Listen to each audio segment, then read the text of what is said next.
Rentetan kasus melibatkan anggota polisi terjadi belakangan ini. Polisi disorot. Lalu apakah kasus yang melibatkan anggota polisi membuat institusi Polri tercoreng? Diskusi akan membahasnya bersama rekan kami Skolastika Silvia.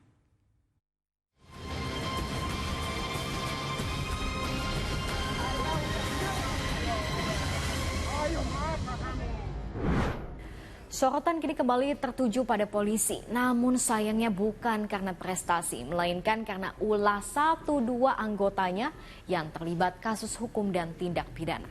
Lalu benarkah akibat ulah 1-2 anggota, kini reputasi satu institusi terancam ternoda? Kita diskusi. Di penghujung tahun ini, publik dikejutkan bukan hanya satu, tapi ada sejumlah kasus pembunuhan yang melibatkan anggota polisi sebagai pembunuhnya.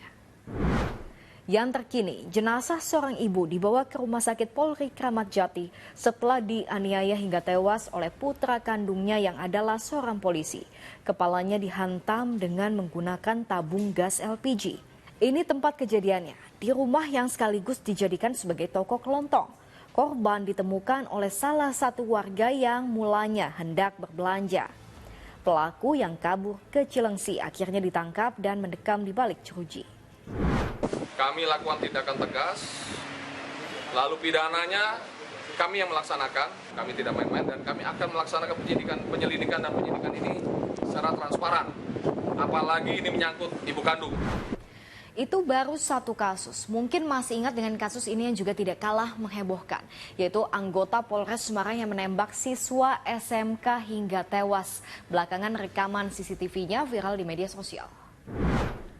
Video detik-detik Aibda R, anggota Polres Semarang yang menembak siswa SMK hingga tewas beredar luas di media sosial. Dalam CCTV itu terlihat mulanya sepeda motor korban melaju dengan kencang. Aibda R yang berupaya menghentikan laju sepeda motor nampak melontarkan tembakan lebih dari 1 kali. Rekaman CCTV ini tentu berbanding terbalik dengan pernyataan Kapolrestabes Semarang beberapa waktu lalu. Nyatanya tidak ada perlawanan. Korban dan teman-temannya melaju kencang menghindari Aibda R yang mencegah di tengah jalan. Fakta terkini dari hasil rapat dengar pendapat bersama dengan anggota DPR. Motif dan juga kronologinya dijelaskan secara rinci. Menurut Polda Jawa Tengah, motifnya bukan didasari oleh tawuran, melainkan akibat saling senggol di jalan. Penembakan yang dilakukan terduga pelanggar tidak terkait dengan pembubaran tawuran yang sebelumnya terjadi. Dan memang anggota ini memang benar-benar pulang dari kantor, kemudian bertemu dengan satu kendaraan yang dikejar oleh 3 kendaraan yang diterangkan oleh Bapak Kapolrestabes. Terduga pelanggar menunggu, seperti yang dijelaskan Pak Kapolrestabes, menunggu 3 orang ini putar balik, kurang lebih seperti itu, sehingga terjadilah penembakan.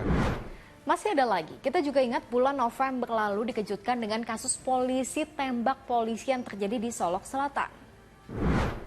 AKP Rianto Ulil Ansyar, Kasat Reskrim Polres Solok Selatan tewas akibat ditembak oleh rekannya sendiri, AKP Dadang Iskandar yang menjabat Kabak Ops Polres Solok Selatan. Usai diotopsi, jasad korban sempat diberikan upacara penghormatan terakhir sebelum diserahkan kepada pihak keluarga. Miris, senjata api yang harusnya menjadi alat bela diri dan juga alat perlindungan masyarakat malah berubah sebaliknya. Lalu apa catatan Kompolnas soal ini? Paling penting adalah kendali SDM adalah soal tes psikologi, khususnya kalau anggota pegang senjata. Ya, tes psikologi harus dilakukan. Kalau pertanyaannya kapan tes psikologinya? Tes psikologinya harusnya memang berkala. Ya, kalau dorongan kami sih sebenarnya ada berkala ketika izin senpi dan ketika ada satu operasi-operasi tertentu begitu. Tapi juga mulai mendorong gitu soal penggunaan senjata bukan mematikan. Jadi bukan little weapon tapi non little weapon. Misalnya soal pistol gitu ya. Itu ada teaser yang pakai listrik. Lah, itu yang juga kami dorong. Sehingga pemolisian ini menjadi pemolisian yang humanis gitu. Bak peribahasa karena nilas titik rusak susu sebelanga. Itu juga yang dihadapi institusi kepolisian saat ini karena ulah 1-2 anggotanya nama institusi yang kini dipertaruhkan. Salah satu survei menunjukkan tingkat kepercayaan publik pada polisi makin meningkat dibandingkan tahun 2023. Nah, jangan sampai kasus-kasus di penghujung tahun membuat kepercayaan publik pada polisi kembali anjlok.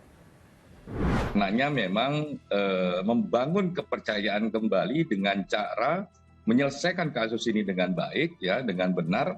Apa yang baik, apa yang benar, ya properasional. Ternyata tidak cukup profesional, harus juga transparan. Itulah transparansi ini di dunia yang saat ini sangat terbuka, siapapun bisa ngomong di publik, jadi sangat fundament bagi pembangunan kepercayaan kepolisian di mata publik. Polisi sebagai penegak hukum dan pengayom masyarakat, tapi yang belakangan terjadi adalah justru sebaliknya. Belum lagi dengan kasus-kasus no viral no justice. Kalau belum viral nggak ditangani. Tentunya kasus-kasus ini harus membuat institusi kepolisian makin berbenah agar dapat membalikan kepercayaan warga. Menurut Anda gimana? Lanjut diskusi di kolom komentar.